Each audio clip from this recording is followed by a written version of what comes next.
Apreciados amigos, al comienzo mismo de este tema, quisiera acercarme a ustedes con un mensaje de confianza, seguridad y paz. Difícil es creer que un mensaje tal pudiera ser verdaderamente real en días como los nuestros, ¿verdad? Y sin embargo, aunque aquel gigantesco edificio de las Naciones Unidas, allá en las riberas del río Hudson, en la metrópoli neoyorquina, termine transformándose en un hotel más, como lo auguran algunos, la esperanza de un futuro distinto porque no dependerá del capricho humano, sino del designio divino, nos llega con meridiana certeza desde más allá de las nubes tormentosas del presente. Así que amigos, tengamos confianza. Hay un final dichoso para quienes confían en Dios. Sintetizando muy brevemente lo presentado en nuestro estudio anterior, recordarán que nos trasladamos imaginariamente a tierras del cercano y Medio Oriente, a aquello que los historiadores dieron en llamar la media luna de las tierras fértiles. Y en las postrimerías del siglo VII a.C. nos encontramos con los protagonistas de nuestra historia. ¿En qué circunstancias?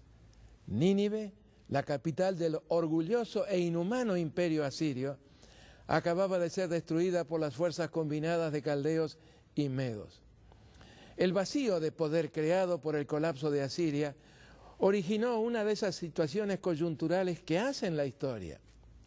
La palma se la llevó Nabopolassar, el impetuoso caudillo de los caldeos, quien en los 7 años transcurridos entre la destrucción de Nínive y su propia muerte, logró echar las bases de una nueva estructura política, un nuevo imperio, un imperio mundial. Pero la consolidación del naciente imperio neobabilónico o de la Nueva Babilonia fue obra de su hijo Nabucodonosor II. Durante sus 42 años de reinado hasta su muerte, en el año 562 a.C., construyó un imperio sumamente poderoso. Baste con recordar que llevó el perímetro de la ciudad del Éufrates a 21 kilómetros. Si lo comparamos con los 12 kilómetros que alcanzó a tener Nínive, con los 10 de la Roma imperial y con los 6 de Atenas en la época de su apogeo, resulta fácil constatar que prácticamente duplicó el tamaño de la ciudad más grande del mundo antiguo. Con Nabucodonosor II surgió el primer imperio universal. Y a este primer emperador del primer imperio universal, Dios decidió acercársele para invitarlo a colaborar con él. Es que el monarca debía comprender la naturaleza y los alcances del poder político. Rodeado de una constelación de cortesanos sumisos y aduladores, sin autoridad humana alguna que pudiera limitarlo en el ejercicio del poder absoluto que ahora estaba en sus manos, el joven y dinámico monarca muy fácilmente podría llegar a considerarse no solo como infalible en sus decisiones y hechos, sino también hasta suprahumano. En las lecciones que tuvo que aprender, registradas en el libro del profeta Daniel, hay una enseñanza que todos los gobernantes deberían hacer suya. ¿Cuál es esa enseñanza? Que todo poder o mandato constituye un préstamo de Dios, que la función pública es una función de servicio, no de despotismo o de engrandecimiento personal, y que del ejercicio de ese poder, todo funcionario, aun cuando lograra escapar del juicio de los hombres, tendrá que rendir a Dios cuentas de su gestión. La verdad es que las palabras finales de quien toma juramento a un funcionario generalmente reflejan esta convicción. ¿Acaso no las escuchamos con relativa frecuencia en la frase «y si así no lo hiciereis, Dios y la patria os lo demanden»? Pero ¿cuántos son los que toman realmente en serio al punto de recordarlas a lo largo de su gestión gubernativa? Ya sea que lo recuerde o no, todo funcionario detenta un poder que no es suyo, que no le pertenece, que tan solo le ha sido prestado por Dios y del cual se le exigirá estricta cuenta. Nabucodonosor II lo comprendió finalmente y allí estuvo precisamente el secreto de su grandeza. Con el escenario ya montado y con parte de los actores o protagonistas sobre las tablas, abramos ahora la Biblia, el libro de Dios, en el primer capítulo de Daniel, cuyo primer verso reza así. En el año tercero del reinado de Joacim, rey de Judá, vino Nabucodonosor, rey de Babilonia, a Jerusalén y la sitió. Esta sencilla declaración, aunque de extraordinaria importancia histórica, nos introduce al momento y las circunstancias que estamos considerando. ¿Quién fue este Joacim, rey de Judá? Fue hijo del buen rey Josías, muerto en un combate imprudente en el año 608 a.C. El año tercero de su hijo Joacim o Joaquim correspondió entonces al 605 a.C. Ahora, si comparamos este pasaje con Jeremías 25, verso 1, parecería haber una contradicción. En efecto, mientras Daniel nos dice que en el año tercero de Joacim, Nabucodonosor ya era rey de Babilonia, Jeremías afirma que el cuarto año de Joacim fue el primer año de Nabucodonosor. Por mucho tiempo se interpretó esta aparente discrepancia como un error histórico en el libro de Daniel, pero ya no más. El erudito adventista Edwin Thiel, luego de años de estudio, descubrió la clave de esta y varias otras aparentes discrepancias cronológicas que se observan en la Biblia. ¿Qué fue lo que encontró Thiel? Que los pueblos del cercano y Medio Oriente no computaban el primer año de sus monarcas y gobernantes como primer año, sino como año ascensional. Ese año ascensional se extendía desde el día de la coronación hasta el siguiente año nuevo, y por lo tanto podía tener una duración muy variable, desde pocos días hasta casi un año, según el momento del año cuando el monarca hubiera sido instalado en el trono. Por ejemplo, si faltaban 6 meses para el año nuevo, el año ascensional tendría una duración de solamente 6 meses. Si la coronación se producía un mes o una semana antes del año nuevo, entonces el año ascensional tendría apenas un mes o una semana de duración total. Y sin embargo se lo llamaba año. No existe entonces una discrepancia entre Daniel y Jeremías. Cuando Daniel nos informa que en el año tercero del reinado de Joacim, rey de Judá, vino Nabucodonosor, rey de Babilonia, a Jerusalén y la sitió, se está refiriendo al año ascensional de Nabucodonosor. En efecto, Nabopolassar murió mientras que su hijo se encontraba dirigiendo las tropas babilónicas contra Egipto y Judá. Y cuando Jeremías se refiere al cuarto año de Joacim, es decir, el año siguiente del mencionado por Daniel, y nos dice que ese era el primer año de Nabucodonosor, se está refiriendo al primer año a partir del año nuevo en el que había concluido el año ascensional. Volviendo ahora al relato consignado en Daniel capítulo 1. En el mismo se nos informa que Jerusalén no pudo resistir el embate de las tropas babilónicas y debió rendirse. Los babilonios no solamente se llevaron un gran botín, que incluyó parte de los utensilios del templo de Jerusalén, sino que por orden del rey, un oficial de nombre Aspenaz seleccionó un grupo de jóvenes hebreos para llevarlos como rehenes a Babilonia.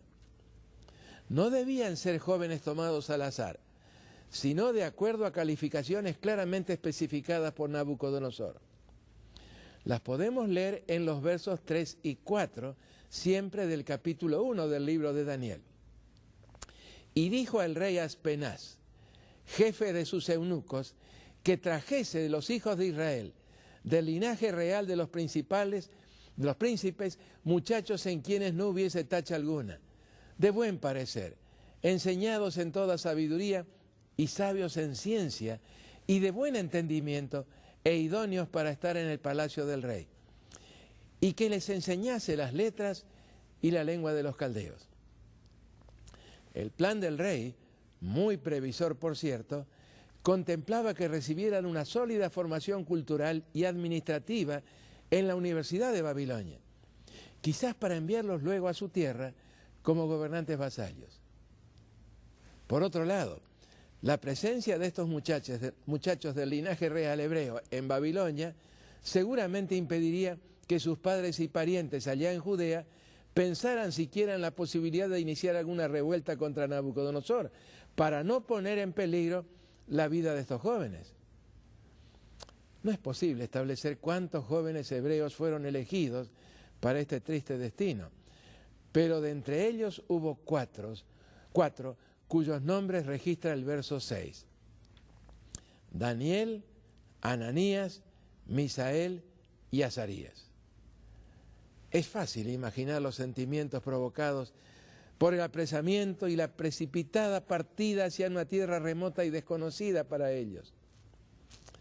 Al despedirse de sus familias, si es que tal gracia les fue concedida, seguramente lo hicieron con la convicción de que la separación habría de ser muy larga, si es que alguna vez podría darse realmente la oportunidad de un reencuentro.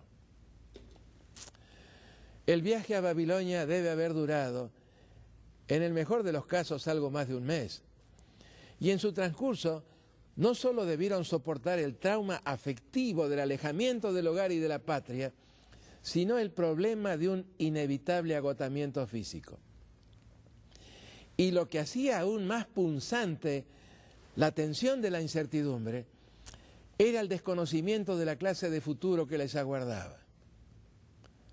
Ahora bien, ya en la ciudad, y luego de recorridos a pie los 700 u 800 kilómetros desde Palestina, Aspenaz, el funcionario que los había apresado, les dio una noticia totalmente inesperada y al mismo tiempo muy alentadora. No serían colocados en prisión, ni se los sometería a trabajos forzados, como lo estaban temiendo, sino que serían alojados en los dormitorios de la Universidad Imperial y con una beca que cubriría el costo total de los 3 años de educación superior que se ofrecían en esa casa de estudios. No terminaron allí sus sorpresas, no. En efecto, apenas habían procedido a instalarse en sus cuartos cuando vieron aparecer a unos sirvientes que portaban bandejas humeantes, al mismo tiempo que se les comunicaba que a partir de ese momento su comida sería no la del comedor universitario, sino la de la mesa real. Mal alimentados, como seguramente lo estuvieron durante el largo viaje, ahora se les proveía de viandas suculentas y con los cumplidos del rey. Seguramente no era ese momento para vacilaciones o miramientos. No era cuestión de despreciar tales atenciones del rey, no fuera que las cosas cambiaran para mal. Además, en una situación tan especial y desusada como esa, seguramente el Dios de sus padres no esperaría de ellos tanto como cuando vivían en sus hogares allá en la lejana Judea, en Palestina. Esa pudo ser la forma en la que razonó la mayoría de los jóvenes cautivos, mientras se regalaban copiosamente con esos manjares. Pero estos 4 jóvenes, Daniel, Azarías, Misael y Ananías, se condujeron en forma muy distinta.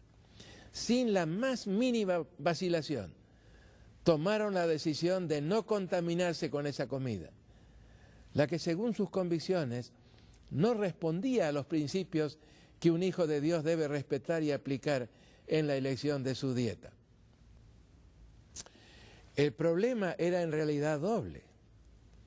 No solamente se trataba de alimentos excesivamente suculentos y recargados, sin hacer mención del vino y otras bebidas alcohólicas que los acompañaban, sino que esas viandas habían sido previamente ofrecidas a los ídolos babilónicos, y estos jóvenes comprendían que ingerirlas podría significar rendir un homenaje de veneración a esos dioses falsos. ¿No? Ellos no iban a correr el riesgo de verse disminuidos en sus capacidades físicas, mentales y espirituales por ceder al apetito y a las circunstancias. Sin embargo, la firmeza de su determinación habría de ser probada al máximo. El problema se planteó en cuanto se acercaron a Aspenaz para exponerle su situación. El dignatario real casi no podía dar crédito a lo que estaba escuchando.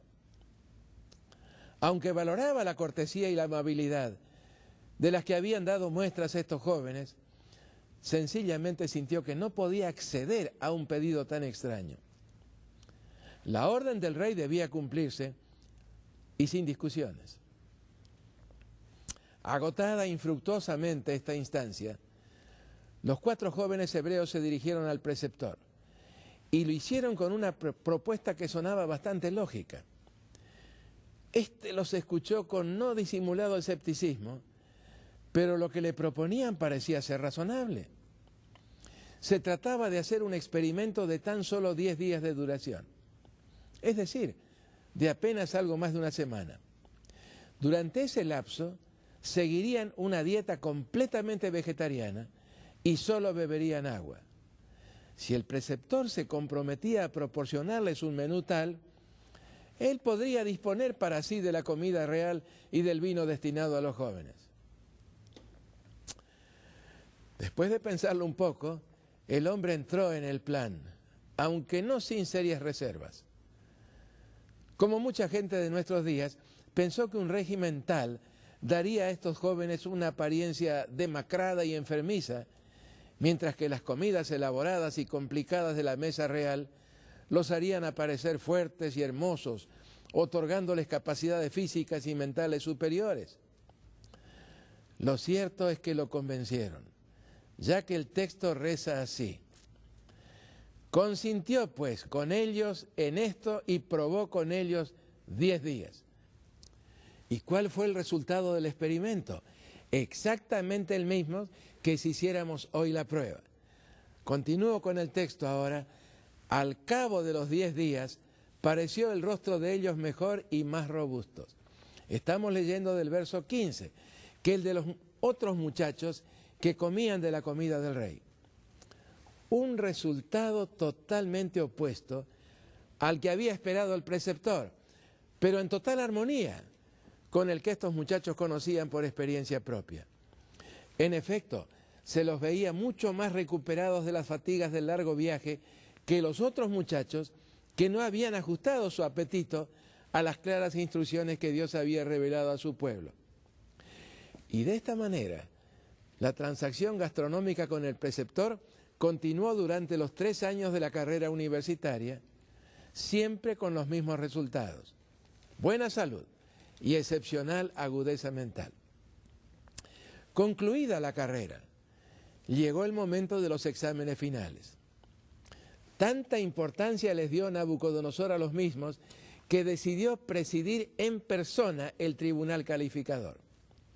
El examen abarcó varias asignaturas, particularmente en las áreas de matemáticas, astronomía, escritura cuneiforme, resolución de problemas filosóficos, principios de administración estatal, etc. En todas ellas, estos 4 estudiantes hebreos se mostraron sin rivales, tanto en su fuerza física como en su vigor mental e inteligencia. Se los describe así un cierto autor: el porte erguido, el aliento no contaminado. Todas estas eran otras tantas certificaciones de sus buenos hábitos, insignias de la nobleza con las que la naturaleza honra a los que obedecen sus leyes. Profetas y Reyes, la página 356. Describiendo el examen, el registro bíblico lo expresa así en los versos 18 al 20. Pasados pues los días, al fin de los cuales había dicho el rey que los trajeran, el jefe de los eunucos los trajo delante de Nabucodonosor. Y el rey habló con ellos, y no fueron hallados entre todos ellos otros como Daniel, Ananías, Misael y Azarías. Así pues estuvieron delante del rey, en todo asunto de sabiduría e inteligencia que el rey les consultó. Los halló 10 veces mejores que todos los magos y astrólogos que había en todo su reino. No solo no se debilitaron físicamente por su determinación, de evitar el uso de la carne, los condimentos y las bebidas alcohólicas en su alimentación.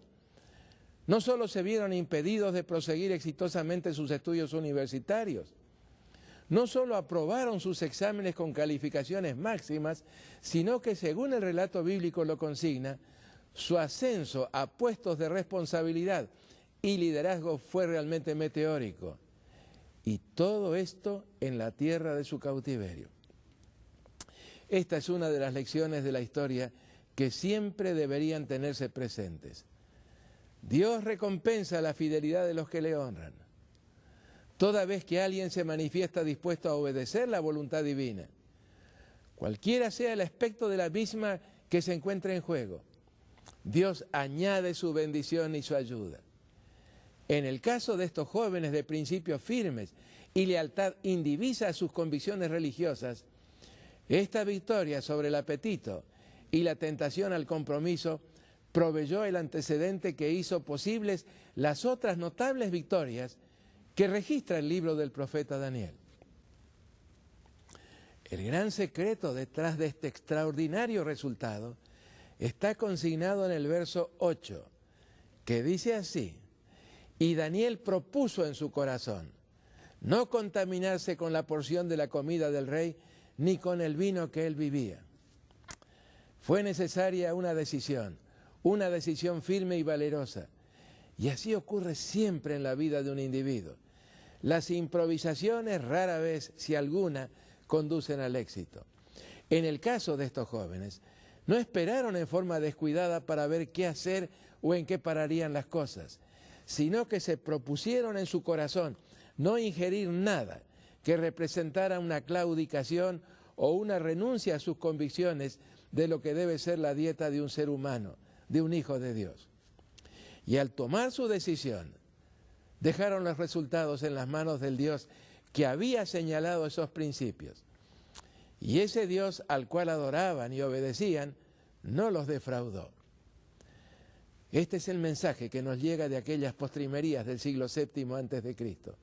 Un mensaje de aliento y esperanza. Si nos decidimos a ser fieles a Dios, a vivir de acuerdo a sus mandamientos, sus instrucciones, sin discutirlos ni racionalizarlos, podemos tener confianza porque Él se encargará de los resultados. Solamente así las cosas terminarán bien para un hombre o una mujer. La fórmula no podría ser más sencilla y para aplicarla no hacen falta ni computadoras ni calculadoras. ¿Cuál es esa fórmula? Confianza, o fe, si usted lo prefiere, más obediencia igual a éxito, victoria. Dios todavía no había hablado en forma directa al rey, pero mediante estos jóvenes se había introducido en la corte. Nada de esto sabían los muchachos, ni siquiera imaginaban que Dios habría de utilizarlos como sus instrumentos para ganarse la alianza y la cooperación del rey. Ahora, en el año 602 a.C., luego de los 3 años de la carrera universitaria, el primer contacto se había producido. El rey los encontró tan capaces, tan superiores a los otros estudiantes de esa promoción, que decidió colocarlos en puestos de enorme responsabilidad en su administración. Y así entraron al servicio del rey. Ahora Dios habría de poner en marcha un operativo que haría posible un contacto más directo con el monarca. ¿Cómo lo hizo Dios? Bueno, ese será el apasionante tema de nuestro próximo estudio. Si me permiten una sugerencia, no se lo pierdan y no quedarán defraudados, se lo aseguro. Pero ustedes tienen una inquietud que tal vez quisieran expresar. Me parece que sé cuál es. Y si me permiten, la expresaré yo. ¿Qué tiene todo esto que ver con el futuro? ¿No es más bien historia? Y una historia remota, sin mayor trascendencia, para quienes vivimos en este siglo XXI. ¿Recuerdan? Como se lo rogué al concluir el estudio anterior, vuelvo a hacerlo ahora. Tengan un poquito más de paciencia, que ya llegaremos. Es más, comenzaremos a introducirnos en el futuro a partir del próximo estudio. Si algo anhelo para todos ustedes, amables amigos, es una vida feliz y bendecida. Sí, los problemas nunca faltan, pero hay un nítido mensaje que nos llega desde más allá de las sombras del mañana. ¿Cuál es ese mensaje? Que podemos tener confianza, porque las cosas van a terminar bien para quienes otorgan a Dios el primer lugar en sus vidas. Qué importante es tomar esto en consideración.